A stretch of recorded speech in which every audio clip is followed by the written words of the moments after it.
No, we're good. All right. Thank everyone for coming. My name is Todd Crosby, and I am the Assistant Special Agent in charge with the GBI Region 13 Perry, Georgia office.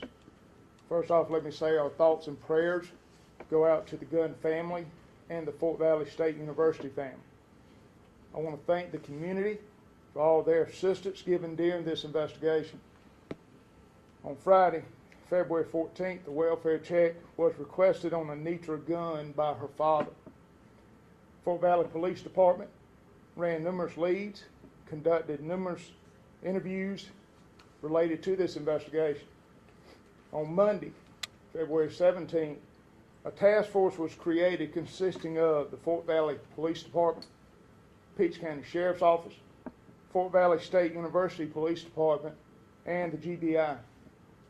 On Tuesday, February the 18th, at approximately 3:20 p.m., the body of Anitra Gunn was discovered in a wooded area off of Greer Road in Crawford County, Georgia. At that point, the Crawford County Sheriff's Department became part of this task force.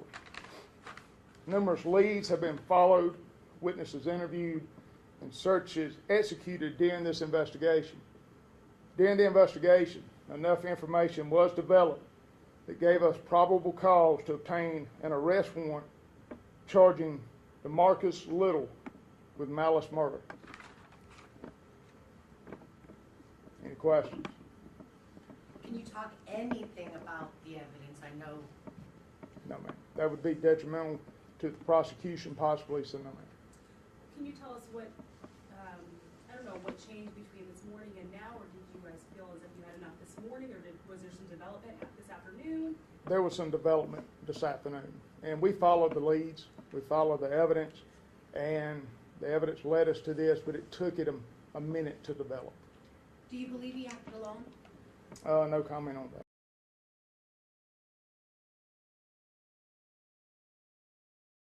Obvious signs of lacerations or anything? No comment on that. Can you comment on the cause of death? No, ma'am, not at this time. We're still waiting. It's pending toxicology. Were there any discrepancies in between the 3 different times he was interviewed? Were there any discrepancies or changes that happened when he was interviewed by law enforcement? I'm not going to comment on that. Did you ever find the other piece of the bumper? No, ma'am. We're still looking for the white bumper. So if anybody in the community, I mean, this is still very much an active investigation. We're still wrapping up, following up, processing, have evidence at the crime lab to be looked at, and if that bumper can be found, that would be nice. Have you found the phone? No comment.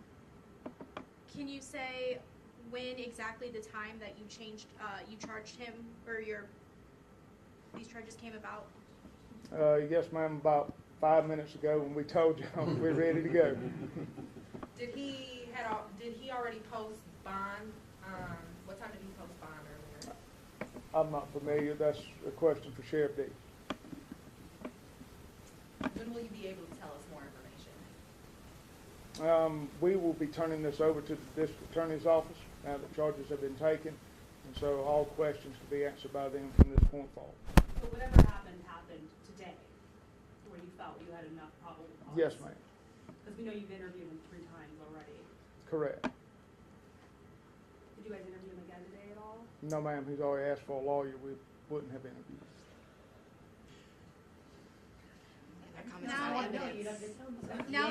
Now that he is being charged, do we know anything about a next court appearance? That hasn't been scheduled yet, but I'll just say, as we said earlier today, we're going to follow every lead wherever it led us, and that developed into the evidence that led to this warrant. So there will be a hearing in the next few days, and I'm sure you'll be apprised of that. Was malice murder the only charge? Was there any aggravated assault, or could more charges be forthcoming? There was 1 count of malice murder. All right. Thank y'all for coming. Did you say your name in the beginning? Todd Crosby. Yes, ma'am. Thank you. And who are you with?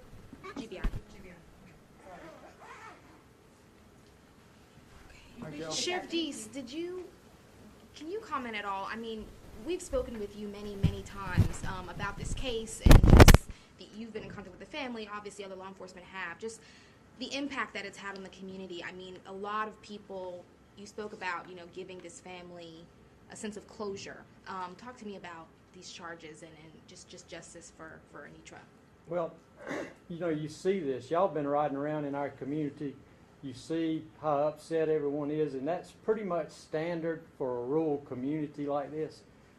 We're not perfect by any stretch of the imagination, but when something like this happens, it tends to bring people together.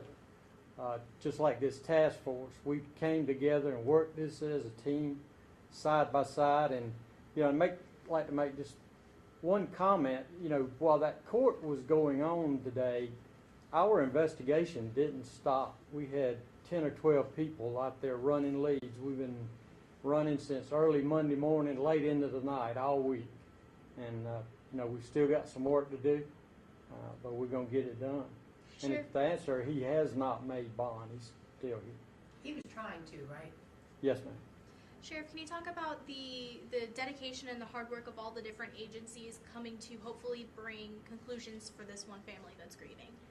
Well, when I was president of the Sheriff's Association, I bragged on the Middle Georgia area because we take for granted sometimes how well we work together as an agency, state agencies, city agencies, county. We all had the same mission statement, and as to keep our community safe. And, this is a prime example. This is just a small few of what we've had out there this week, and that's just the people we had on the ground.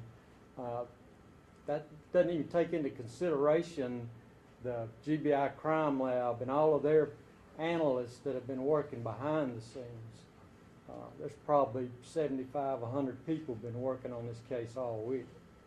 Are you all able to comment on if majority of those leads came out of Peach or Crawford or? I couldn't tell you. I mean, they came from everywhere, and we put that on Crime Stoppers. All we get there is the information. We don't get a name, where it came from. We receive, and it says anonymous, this tipster says this. And then it's our responsibility to get out there and run it down. Can you talk about the help of Crime Stoppers in cases like this specifically? Crime Stoppers is a very valuable resource. I mean, everybody uses them. Now, in a small community like this, we don't do it as much as, say, Bibb. But, I mean, they've been very instrumental in what we have done this week. And just like y'all, getting the information out there on that bumper, we might have had 20 people on the ground, but when y'all put that out there about that bumper, we probably had 5,000 people out there looking for it. So, I mean, this has been a team effort, not just up here, but with you guys. Have any of you all been in contact with the family since you knew about the charges? Yes, ma'am. Can you talk to me a little bit about how the conversation went? It's a family that's lost a loved one. I don't know. There are no words to describe what they're feeling. I can't even imagine how they feel. I'm not sure who can answer this, or if anybody can, but with the charges that he was in court for this morning, the incident report says she didn't know it was him, or she didn't say it was him. Can you talk about why law enforcement believed that was him who did it? That was an ongoing investigation, and that investigation was going on simultaneously while this happened. So that was going on simultaneously while this happened. Things developed during this investigation that gave us probable cause for that issue of that one. Something else? All right. Thank you. Thank you.